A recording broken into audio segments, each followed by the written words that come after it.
Ya, karena waktu gitu. kita konseling pernikahan juga ditanya nih, lo mau nikah gara-gara mau punya anak apa enggak? Terus gimana kalau ternyata pasangan lo nggak bisa punya anak? Iya, nikah itu bukan tujuan akhir, Menikah itu bukan tujuan akhir. Oke, gimana tuh? tapi perjalanan yang harus dinikmati dan dijalani. Kapan nikah? Ombak, obrolan mama bapak. Ombak. Hai. Bun, ada satu pertanyaan, Bun. Nggak cocok, mama. Iya, Mah, ada satu pertanyaan yang tidak pernah lekang oleh waktu. Apa tuh? Kapan nikah? Tidak. Gue udah nikah ya, tapi tetap takut loh denger itu. Gue udah nikah, tapi Kayak gue tetap takut kalau denger itu. iya, kayak dari tahun ke tahun, tahun ke tahun, udah usia 22 ke atas tuh suka gak sih ditanyain dulu? Sampai ada masanya loh. Hmm. Jawaban ketika ditanya keluarga saat Idul Fitri, kapan menikah? Hey, Natal. Oh iya, sorry. Natal. Idul Fitri.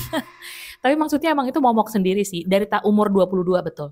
Gue lulus kuliah itu 21. Dari sejak gue lulus kuliah, gue sudah punya ketakutan untuk menjawab pertanyaan kapan menikah. Nggak cowok, nggak cewek. Cowok juga. Sama. Gue pikir insecurity itu hanya untuk perempuan. Enggak, sama juga. Apalagi biasanya nih, karena kita dari suku Batak, ya kan. Lihat tuh, abangmu umur segini udah nikah. Dulu kami menikah umur 18 tahun. Akhirnya sekarang nikah, pernikahan emas lah, apalah, segala macam gitu. Betul. Kamu kapan gitu? Loh.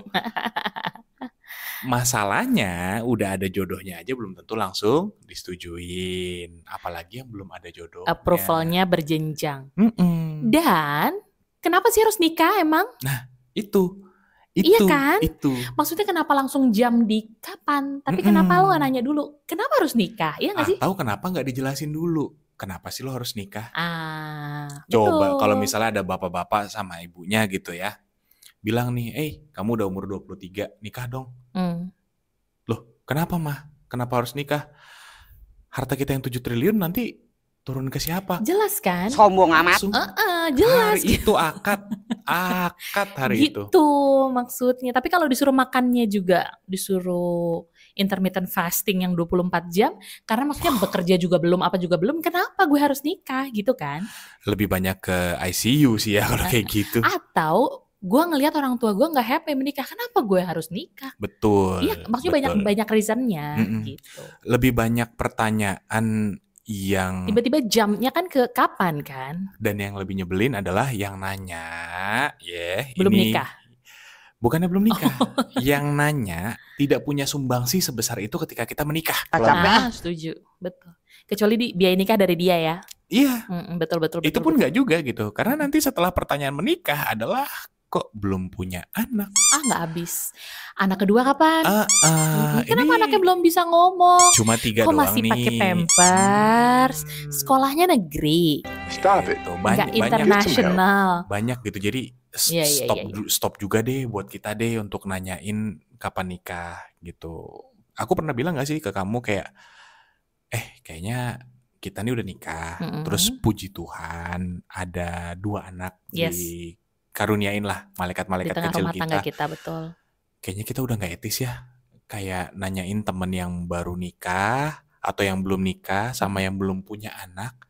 Hal-hal kayak gitu. Gitu karena kita aja berasa. Betul. Itu nyelekit di hati gitu.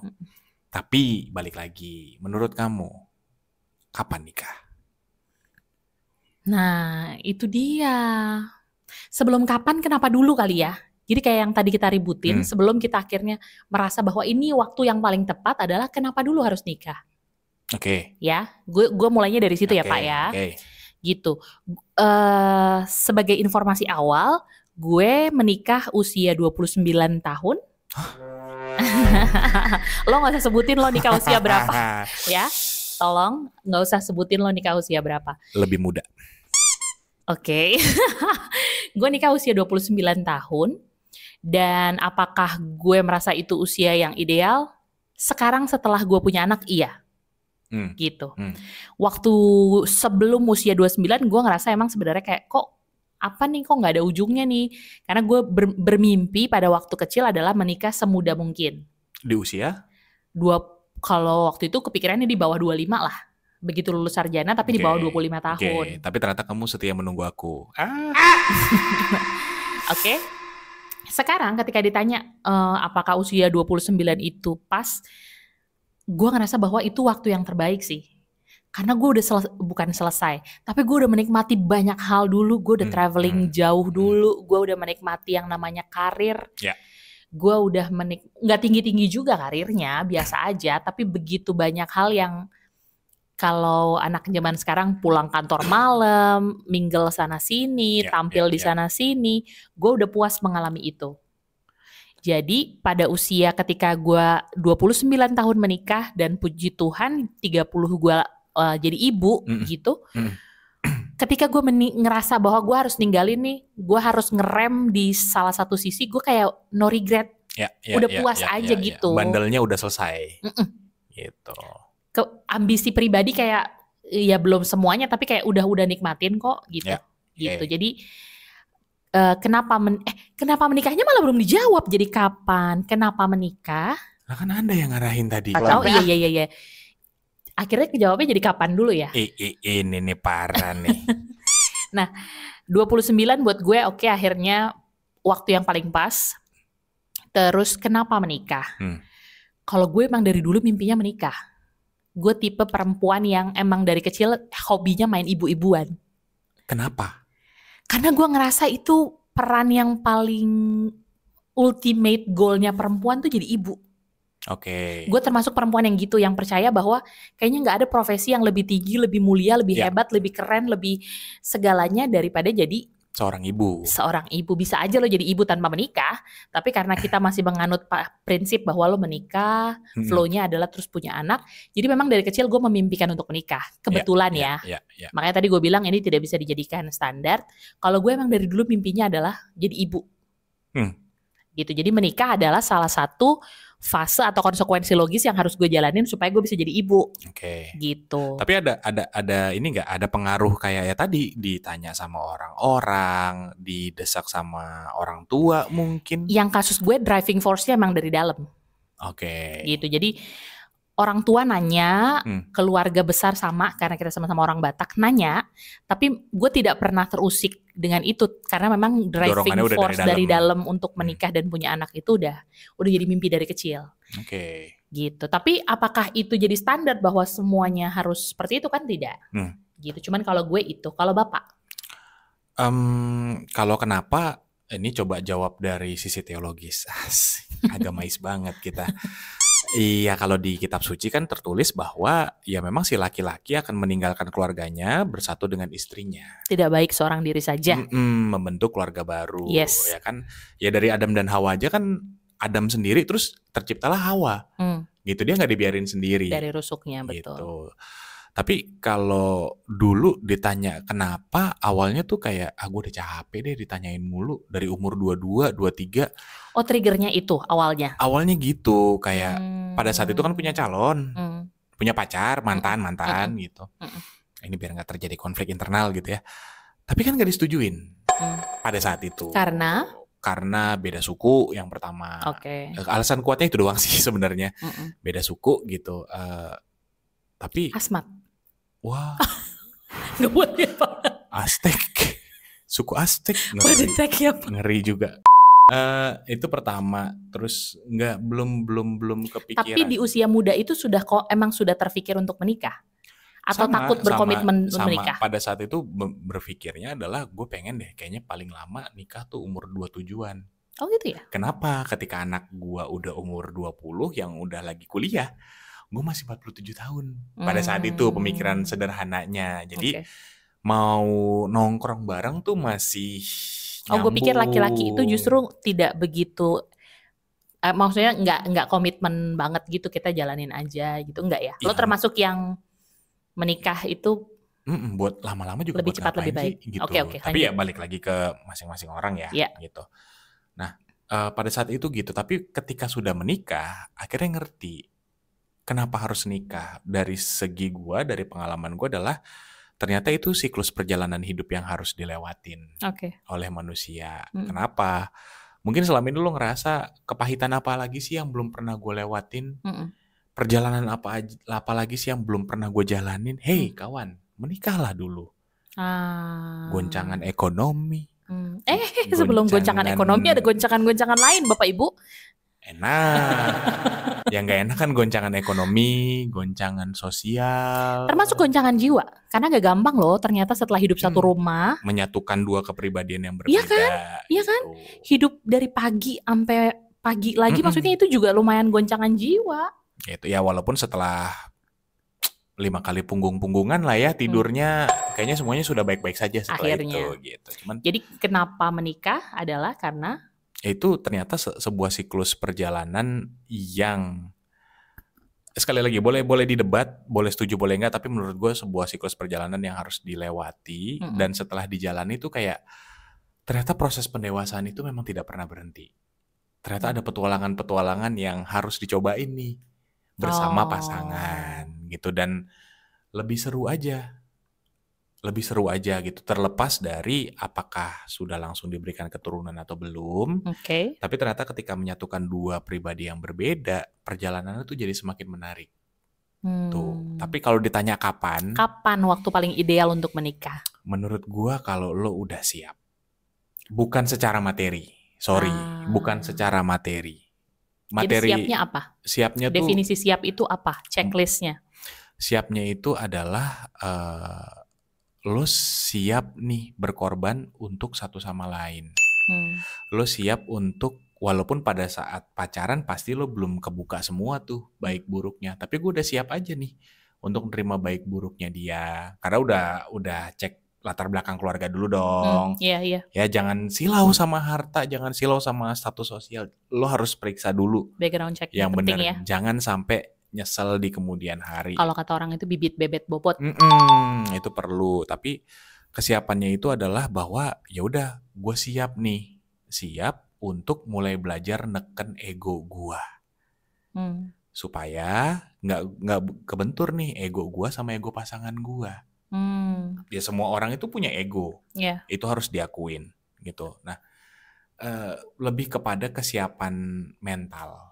Lebih pada kesiapan diri gitu sih. Karena kan katanya nikah itu juga ibadah ya. Yes, nah, betul. Udah siap belum buat ibadah bareng, terlepas apapun agamanya, tapi nikah itu adalah ibadah gitu. Sepakat dengan itu ya. Udah siap belum? Karena kalau ngomongin banyak teman-teman gue tuh yang akhirnya gue pengen nikah kalau gue udah bisa ngebiayain resepsi gue sendiri. Aduh. Gue jadi kepikiran gini Pak. Gajinya UMR jateng. Pengen nikah yang resepsinya 2M. Berapa tahun lagi? Ya dong. Nggak gini, gue jadi tergelitik dengan kadang-kadang alasan-alasan itu muncul karena emang kita belum yakin aja sama orangnya. Kita belum menemukan orang yang bikin kita yakin bahwa she or he's the one. Nah, tadi pertanyaan kapan sudah, reasonnya kenapa sudah. Nah, sekarang siapa nih?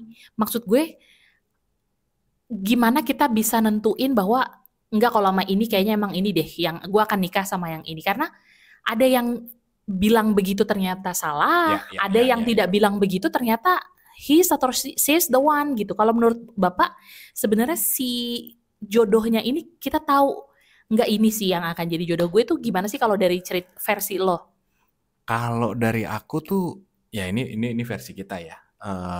Jadi abang, adek, ini juga buat abang sama adek untuk tahu ceritanya. Bapak sama mama gitu. Dan siapa tahu jadi se-fruit tips nanti ketika kalian sudah besar untuk ini fruit tips. Pasangan gue benar nggak ya pasangan hidup gue atau bukan? Coba Bapak cerita.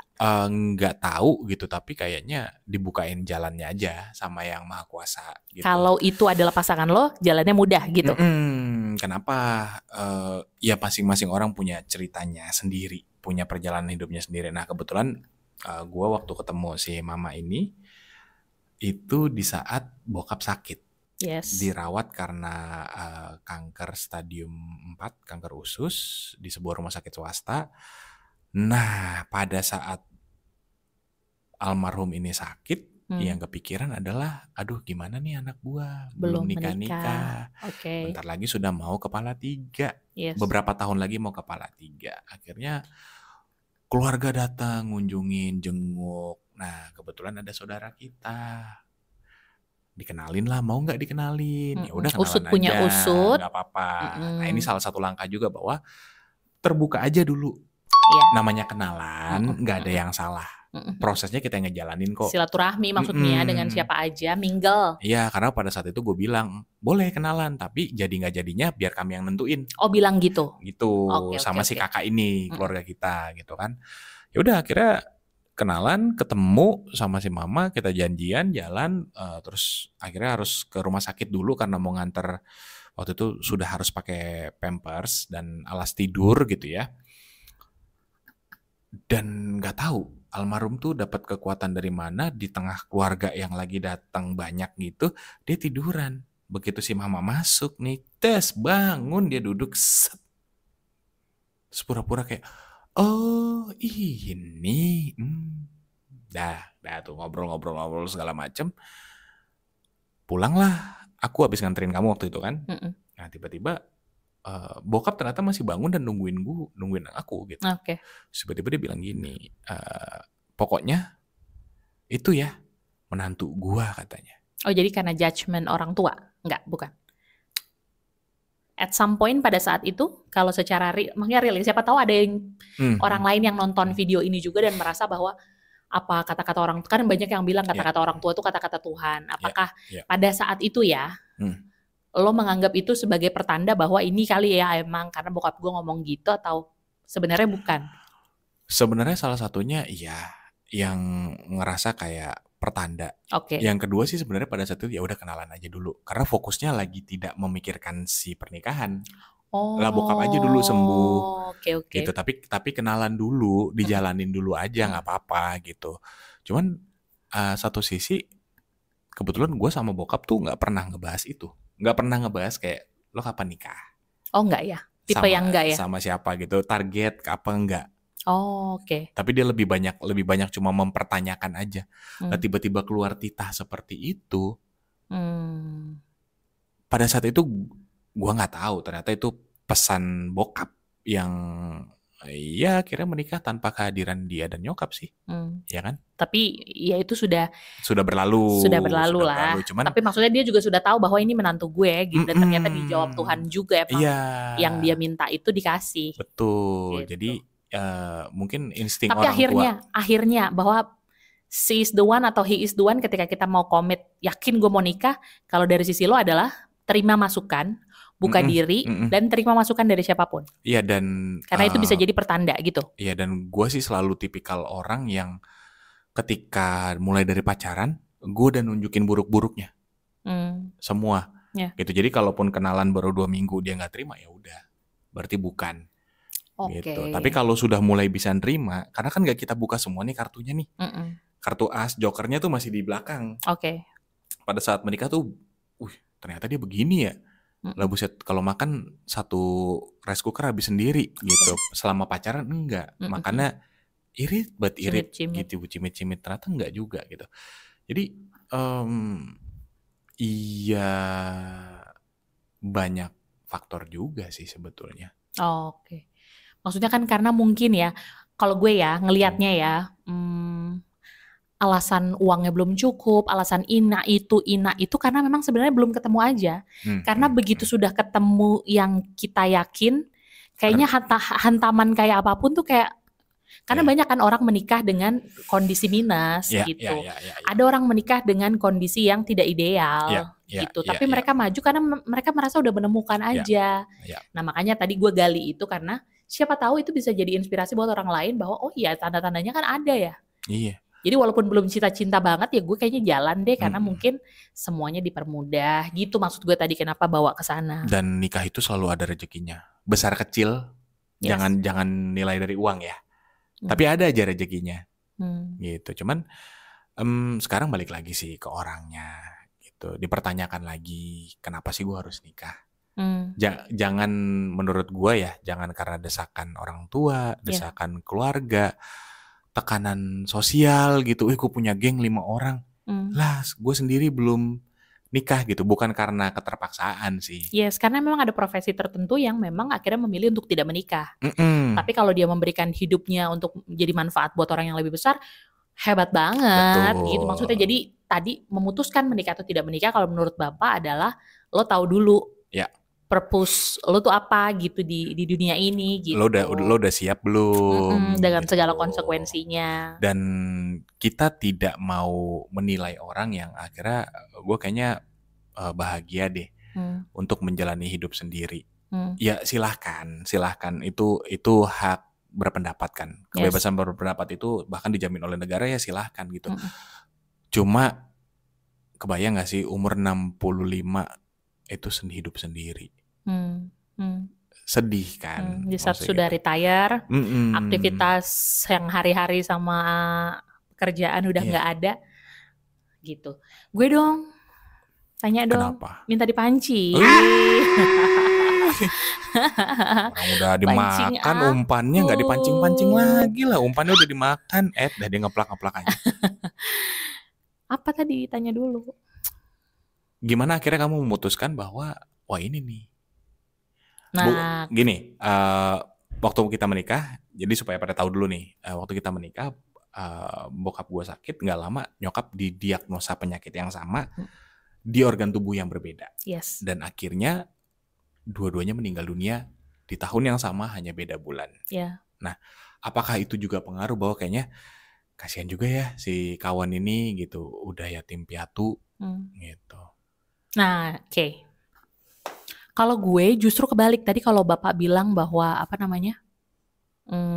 sign-nya tuh kayaknya mengarah ke dia gitu. Kalau gue justru kebalikannya. Justru kejadian-kejadian itu di-capture sama orang-orang lain. Angle bahwa kayaknya nggak baik deh. Kayaknya bukan deh. Jadi kayak menjauhkan gitu ya, bukan mendekatkan. Karena ceritanya kok gitu ya, gitu. Harusnya kan happy ending. Kalau emang itu ya sehat dong gitu.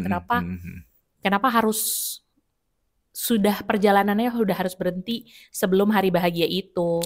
Jadi kalau dari sisi gue sebenarnya banyak kan yang mempertanyakan itu, gitu. Jadi kalau gue sebenarnya sebelum menikah itu justru banyakan tidak yakinnya daripada yakinnya. Oke. Dan akhirnya yang membuat yakin adalah? Dan ntar dulu belum. Dan gue men-challenge terus bahwa kasih tanda dong Tuhan. Kalau enggak emang biarin aja gitu. Karena jadi gue emang gocek-gocek Tuhan terus bahwa tutup deh pintunya kalau emang bukan dia. Gitu. Karena gue benar-benar tidak tahu. Kita benar-benar nggak tahu apa yang kita akan hadapi selangkah ke depan kan. Gitu. Apalagi rumah tangga yang doa dan harapannya adalah puluhan ratusan tahun ke depan. Langgeng lah gitu. Nah, akhirnya yang membuat gue firm bahwa adalah itu pasangan hidup gue adalah nyokap gue. Nyokap gue tuh termasuk yang sangat selektif. Jadi orang-orang yang pernah ada dalam hidup gue tuh semuanya dapat assessment dari nyokap gue. Gitu. Nah, kok ya sama si bapak ini selalu ada exception gitu loh. Gue selalu diarahkan untuk belajar menerima, belajar melihat sisi positif, belajar mendampingi gitu. Sampai akhir tuh gue tidak mendapati bahwa nyokap gue mencari-cari kesalahan yang memang akhirnya membuat gue nyerah. Menjadi celah gitu ya. Nah itu yang gue anggap sebagai mungkin adalah jawaban doa. Dan sampai sekarang gue meyakini bahwa itu adalah jawaban doa. Bahwa ya emang dia itu gara-gara nyokap gue. Jadi gue percaya dengan restu orang tua. Betul. Bukan restu ya, feelingnya mereka tuh kena gitu. Gitu, karena kalau mereka bilang iya, kalau enggak. Tapi sebelum akan berlanjut ke nikah itu adalah ibadah, berarti perbaikin dulu dong ibadah kita sama Tuhan. Iya. Iya, betul. Kayak ya udah bawa aja dulu, didoain dulu. Betul. Makanya tadi pas gue bilang usia 29 itu ideal karena termasuk dari gue memperbaiki diri juga di periode usia itu, memantaskan diri untuk jadi istri dan ibu gitu. Tapi apakah gue tidak cinta dengan si bapak ini dari awal? Maksud gue bukan sepenuhnya percaya sama orang tua terus gue gelap mata kayak Siti Nurbaya, enggak juga. Jadi di awal juga sebenarnya udah kena juga hatinya. Itu yang gue cerita bahwa nih Cielo dengar ya, Cielo sama Alessandra, anak-anak mama papa. Kayaknya kita udah berapa tahun? Berarti 6 tahun? Video ini dibikin 6. Sama pacaran 7 tahun. 7 tahun. Di 7 tahun ini, papa tuh paling ganteng adalah ketika waktu itu ganti popoknya Opung Doli. Jadi Opung Doli dibersihin, telaten gitu loh. Auranya tuh kelihatan telaten, sabar ngebersihin Opung Doli, ganti pampers, ganti alas tempat tidurnya. Nah pada saat itu sih sebenarnya hati gue udah kena. Jadi maksud gue bukan sepenuhnya percaya orang tua, tapi sebenarnya gue juga gak ada rasa sama nih orang. Karena buat gue penting, karena yang akan menjalani rumah tangga bukan nyokap gue dengan dia, tapi gue, gitu. Jadi gue juga udah fell in love dulu sebenarnya. Tapi kan itu nggak cukup kuat untuk menikah ya. Iya. Nah judgement dari orang tua, jawaban doa dan segala macam membuat gue yakin bahwa kayaknya ini deh. Walaupun sebenarnya kondisinya emang nggak ideal. Bener, layak banget ideal untuk nyerah gitu loh. Nggak ideal sama sekali. Bahkan buat gue yang pada saat itu merasakan langsung tuh kayak, apa iya setelah ini masih mikirin pernikahan gitu. Karena gue pernah bilang sama si mama ini bahwa lo mau lihat nggak dunia gue hancur? Kalau ada yang terjadi sesuatu bahkan sampai meninggal nyokap, dan lo akan lihat dunia gue hancur. And it happen, nggak jauh dari bapak mertua gue meninggal gitu. Cuma beda 4 bulan. Iya. Di tahun yang sama. Itu. Gitu. Jadi kalau gue kenapa maksudnya akhirnya menentukan orang itu adalah menurut gue penting banget lo untuk punya rasa dengan pasangan lo. Betul. Tapi maksudnya nggak lo, maksudnya kadar rasanya kan beda-beda ya. Tapi lo punya rasa dengan pasangan lo itu penting. Ya. Gitu. Jadi menurut gue nggak ada lo kawin dijodohin terus lo nggak punya rasa, yang penting orang tua senang, buat gue itu berat. Karena kalau ditanya sama gue apakah baiknya menikah atau tidak, baiknya pikir-pikir lagi deh. Karena menikah ternyata tidak seunyu-unyu dan semerah muda itu gitu. Tidak seindah yang tampil di sosmed-sosmed. Tidak. Exactly. Tidak. Gitu. Tidak. Jadi apakah gue menyarankan lo tahu dulu apa tujuan lo. Ya. Kalau lo cuma mau nyari bunga-bunga, cuma mau nyari awan-awan, mau nyari sesuatu yang manis, cotton candy gitu, nggak usah nikah. Karena sebenarnya yang dihadapi tuh rock bottom gitu, berat gitu, tapi berkatnya luar biasa. Betul. Apalagi begitu punya si buah hati, yang mana itu bukan usaha kita ya. Karena setiap orang usaha kita dong. Enggak dong. Usahanya siapa itu? Enggak, maksud gue. Ini patut dipertanyakan sih. Maksud gue semua orang berusaha, tapi kan maksudnya itu kan diberikan pada waktu dan semua orang berusaha. Ya berarti yang usaha siapa? Tapi ya gue revisi kata-katanya itu adalah berkat yang luar biasa dari Tuhan. Ya terus kalau tiba-tiba ada anak bukan kita yang usahain? Iya sorry, gue revisi. Maaf ya. Iya berkat dikaruniai. Dikaruniakan anak-anak. Buat gue rasa cinta gue sama pasangan. Karena tadi kan gue bilang, gue tuh sebenarnya passionnya pengen punya anak, gitu ya, tanpa mengabaikan peran suami. Tapi ternyata begitu gue punya anak, cinta gue malah doubling, berlipat-lipat sama si pasangan. Ya, tapi gitu. Terlepas dari apakah ultimate goal-nya adalah memiliki anak bersama pasangan, kembali kepada masing-masing pasangan itu. Ya, karena waktu kita konseling pernikahan juga ditanya nih, lo mau nikah gara-gara mau punya anak apa enggak? Terus gimana kalau ternyata pasangan lo nggak bisa punya anak? Iya. Lo masih cinta apa enggak? Gitu. Jadi kita juga udah di mind blowing gitu, udah ditanya, udah di challenge nih.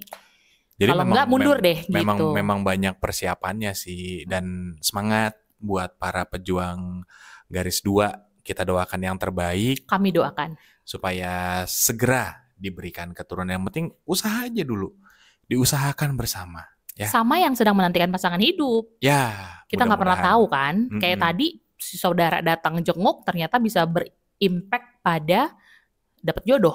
Nah itu beberapa catatannya adalah tetap ada itunya ya, footnote-nya. Apa tuh? Pertama, buka diri aja dulu. Buka diri, kalau dikenalin kenalan aja dulu, jangan langsung nutup diri. Oke. Gitu, karena kita nggak pernah tahu pintunya ya. Iya, gue paling sebel pernah gue mau ngenalin baik banget, gue mau ngenalin sama sepupu gue kasih fotonya, tiba-tiba dia komen, bukan selera gue, idi Indomie seleraku. Brad Pitt. Capek banget gue ngeliat dari foto. Maksudnya kan kenalan aja dulu. Iya. Itu nggak bisa. Lu ngeliat dari foto tuh sekarang udah banyak filter, udah banyak dunia tipu-tipu. Ya tapi kalau di gitu. filter aja nggak ketolong sih emang. Ya, udah sih, cuman maksudnya kayak kenalan dulu, itu catatan yang pertama. Yang kedua adalah bener-bener mateng deh waktu masa pacaran. Jangan cuma enak-enaknya doang. Kalau bisa selama pacaran berantem, banyakin berantem. Nah, karena gesekan-gesekan itu tuh yang bikin tahan uji gitu. Ya. Yang akhirnya mempertajam penilaian kita. Betul. Yang ketiga nih, insting orang tua, apalagi ibu. Iya, Waduh. gue setuju banget itu. Atau mungkin maaf, single parents antara ayah atau ibu, nah percaya deh sama instingnya mereka. Mereka punya alert itu gitu. Yang keempat, bukan cuma di suku Batak, tapi di semua suku agama. Ingat, nikah itu adalah bukan cuma menikahkan laki-laki dan perempuannya, tapi keluarga di belakangnya juga, mau dari keluarga inti sampai keluarga besar, gitu. Jadi ya pastiin aja bahwa bisa berbaur. Penting ya. Penting, nggak harus jadi social butterfly aja, tapi seenggaknya dia bisa hinggap di sini, dia bisa hinggap di sana, gitu. Sehingga lo tidak harus memilih antara pasangan lo atau keluarga lo. Oh, itu berat banget, coy. Gitu. Ngeri itu. Makanya tadi gue bilang rumah tangga itu bukan selalu pelangi gitu, karena sebenarnya persoalannya bukan cuma tentang gue dan lo. Iya. Iya kan? Tapi tagihan listrik kita, iya kan? Uang sekolah anak-anak, arisan dari keluarga lo, arisan dari keluarga gue, iya kan? Ada keluarga yang mau nginep di rumah, gitu. Jadi maksudnya hal-hal yang kayak gitu, betul. Itu konsideran juga, tapi itu juga jangan jadi momok yang akhirnya bikin takut menikah gitu. Iya. Dan setelah 7 tahun nih, akhirnya bener kata orang-orang gitu, kayak lo kalau ngelihat iceberg gitu kan, yang kelihatan di atas tuh kecil gitu, gede sih kalau dilihat dari dekat, tapi ternyata yang di bawah tuh lebih gede lagi. Lebih banyak yang di bawah permukaan. Itulah kehidupan pernikahan. Yes. Yang lo cukup tunjukin dikit aja, yang kelihatan untuk di umum gitu ya. Masalah yang gedenya itu kita aja gitu. Orang lain tuh. Dan ada real gitu maksudnya, tapi tidak untuk menakut-nakuti. Orang lain tuh nggak perlu tahu juga sedetail itu. Urusannya kita berdua gitu. Dan terakhir kalau catatan dari gue adalah menikah itu bukan tujuan akhir. Menikah itu bukan tujuan akhir. Oke, gimana tuh? Tapi perjalanan yang harus dinikmati dan dijalani. Cakep. Iya nggak sih? Kayak emang habis menikah udah selesai kan? Enggak. Buka lembaran baru. Betul. Ada perjalanan baru. Jadi emang perjalanan yang dinikmati dan dijalani aja. Ya. Gitu. Mungkin Mama ada catatan tambahan? Gue setelah menikah justru menemukan diri gue lebih dalam lagi. Jadi selain tadi akhirnya gue jadi lebih, jadi gue tuh kalau ditanya cinta nggak sama pasangan lo, gue cinta tapi setelah menikah. Jadi gue termasuk yang setelah menikah baru cinta, cintanya terus bertambah-tambah, dan selain itu gue jadi lebih mencintai diri sendiri juga setelah menikah. Kenapa? Karena gue kayak punya kaca gitu loh. Jadi yang tadi kan takut-takutin nih, ada masalah, ada itu. Tapi yang indahnya adalah dengan memiliki pasangan hidup yang namanya suami dan istri itu, doa kita semua sportif ya, maksudnya supporting system gitu, karena ada yang tidak ideal, ada yang ya kondisi-kondisi tertentu yang memang tidak ideal. Kita memiliki kayak mirroring gitu loh. Gue pertanyaan yang paling sering, am I enough gitu, kayak tadi pagi kita ngobrol kan, gue nangis-nangis perkara anak gue udah tambah gede, terus ngerasa bahwa mama aku gini, terus gue ngerasa gue lack sebagai seorang ibu gitu. Terus atau sebagai seorang istri atau sebagai seorang suami. Iya. Dan pasangan kita yang akhirnya jadi tempat kita untuk berteduh. Lo tuh gini gitu. Gue menemukan diri gue dari pertemuan-pertemuan dengan pasangan gue. Betul. Nah, dari situ gue makin cinta sama diri. Oh gitu ya. Oh, ada angle-angle yang ternyata dari kiri depan tuh sebenarnya lo cantik mah gitu. Itu kita dapat dari pasangan. Dan ketika kita tahu angle itu, kita jadi ngerasa, oh iya ya, gue sayang sama diri gue ternyata. Oh ternyata gue worth it ya, gitu. Ya itu kuncinya sih ternyata supportive. Ternyata gue enough. Iya, gitu. Jangan destruktif, bahaya. Tapi besi menajamkan besi, manusia menajamkan manusia, dan manusia terdekat adalah pasangan kita. Betul. Gitu. Karena semua rahasia di dunia itu nggak lebih hebat daripada rahasia di dalam pernikahan kita. Iya. Iya. Gitu. Ya masing-masing punya ceritanya sendiri-sendiri, gitu. Tapi gue tuh lagi demen banget deh di sosmed tuh sekarang tren pernikahan tuh menarik. Apa tuh? Gimana? Bukan yang menye-menye gitu-gitu ya. Tren menikah di KUA.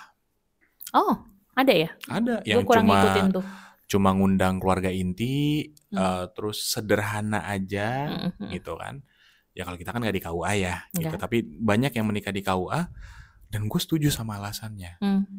Ngapain lo bikin resepsi ratusan juta, miliaran rupiah yang sebenarnya duitnya lo juga nggak punya. Yes. Lo pinjem kiri kanan untuk kemudian memantapkan status sosial untuk tipu-tipu. Yes. Tapi 1 hari setelah nikah, beras pun lo nggak punya. Bingung. Gitu. Mie instan pun lo nggak punya buat makan, what for gitu. Tapi ketika mungkin dan menurut gue bukan sesuatu yang hina ya menikah di KUA ya. Itu sesuatu yang bagus, yang menurut gue malah persiapan masa depan udah mulai dari situ. Esensinya kan itu, secara administratif pemerintah tercatat, secara agama sah. Iya, itu kan esensinya. Gitu. Tapi ada juga yang mau ngasih mukjizat gitu, ngasih makan 5.000 orang. Wow, mengubah air menjadi anggur gitu. Gak berjalan apa-apa di atas air. Kami termasuk yang pesta besar. Kita termasuk yang pesta besar. Puji Tuhan ada berkatnya. Iya, tapi setelah pesta itu makanya kami cerita gitu ya, bahwa dan uangnya tidak minjam. Uangnya memang puji Tuhan, uang itu ada. Gue punya tabungan, si Bapak Cielo yang sudah tidak punya orang tua pada saat itu pun dia sudah orang tuanya sudah mempersiapkan diri untuk pernikahannya, gitu. Jadi maksudnya tidak ada sangkutan kemanapun, tapi rasanya tetap kayak kalau itu dipakai untuk investasi, kalau itu dipakai untuk anak inu kayaknya lebih bermanfaat ya, gitu. Jadi kami nggak punya hutang yang harus dibayarkan, tapi tetap aja rasanya kayak, aduh akan lebih banyak faedahnya ya kalau uang yang ratusan itu kita alokasikan misalnya untuk investasi, karena rumah sudah ada pada waktu itu ya. Kalau bikin bisnis sudah gede juga tuh, udah atau lumayan. Mungkin mau traveling. Kalau dibeliin Indomaret kalau dibeliin mau di endorse Anda bisa 45 loh itu. Enggak. Iya, tapi ada juga sih menurut aku pantangan yang diucapkan ketika sudah menikah. Apa tuh? Dulu ada temen gue yang sempat bilang gini, gue pengen deh pacaran dulu sama istri gue, kan baru nikah nih, sampai 5 tahun baru mikirin punya anak. Menurut gue sih pantang gitu. Anak itu kan bagian dari rezeki ya, gitu. Jangan diomongin begitu. Takutnya beneran ketunda 5 tahun atau ketunda sama sekali. Kalau dari sisi Bapak gitu ya. Kalau dari sisi gue sih, karena setiap orang punya cerita, setiap orang punya reason. Kadang yang terlontar begitu, tapi sebenarnya mungkin dia punya alasan medis misalnya, atau alasan apa. Kita nggak pernah tahu ya. Jadi kalau gue sih, do your own business aja gitu. Maksudnya karena kita tidak pernah benar-benar tahu apa yang terlontar itu, apakah itu reason yang sebenarnya, atau mungkin dia sedang menyimpan sesuatu yang tidak mungkin dia sampaikan, sehingga yang terlontar begitu. Betul. Ya juga sih, ya juga sih. Jadi fine aja kalau yang itu maksudnya urus masing-masing. Karena banyak banget pekerjaan rumahnya ketika sudah menikah. Jadi kayaknya nggak sempat untuk ngurusin pekerjaan rumah yang lain. Betul. Gitu. Betul. Nasihat untuk yang mau menikah. Nasihat untuk mau yang... Bapak dulu kali ya? Kan saya yang nanya. Oke. Disposisi boleh nggak? Ya. Bukan nasihat sih, saran. Adik-adik atau kakak-kakak. Iya, adik-adik. Adik-adik atau kakak-kakak atau girls. Gue dari sisi perempuan ya, yang memang sudah memantapkan hati tidak mau menikah, mungkin karena untuk mengurus orang tua atau ada panggilan secara agama. Lo hebat. Dan itu valid, yang lo rasakan itu valid. Selama hidup lo berguna dan bermanfaat untuk orang lain, bukan karena pahit tidak mau menikah, lo luar biasa. Gue bangga dan gue acungi jempol buat keputusan yang luar biasa itu.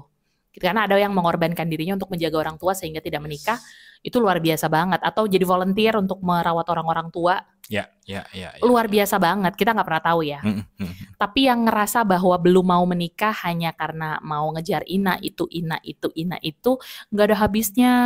Betul, sis. Betul. Itu nggak ada habisnya. Betul. Dan ternyata pencapaian itu akan ke-replace ketika lo sudah menikah dan punya goal berdua, atau mimpi even anak lo belajar jalan. mimpi lo untuk meraih posisi tertentu akhirnya nggak ada apa-apanya ya gitu. Ternyata kecil ya mimpi-mimpi yang dulu gitu, lebih nikmat yang sekarang gitu. Jadi standar itu tidak harus, jangan terlalu keras sama diri lo untuk menentukan standar itu, karena ada kebahagiaan dalam bentuk-bentuk lain yang sebenarnya sangat mungkin bisa dirasakan kalau lo sudah menikah dan menjalani kehidupan rumah tangga. Gitu.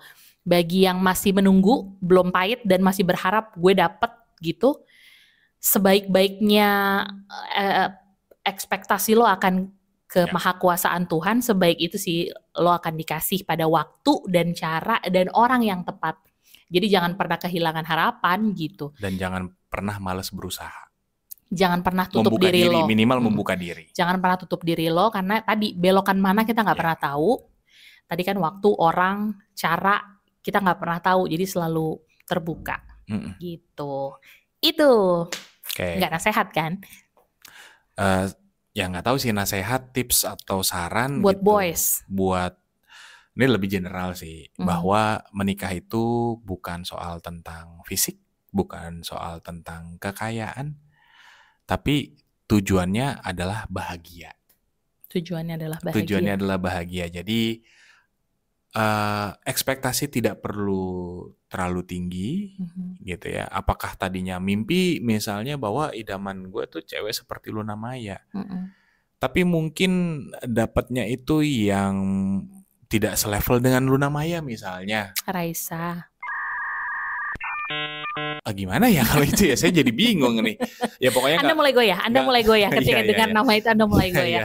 Saya bisa melihat mata Anda mulai bergerak-gerak goyah. Ya. Oke.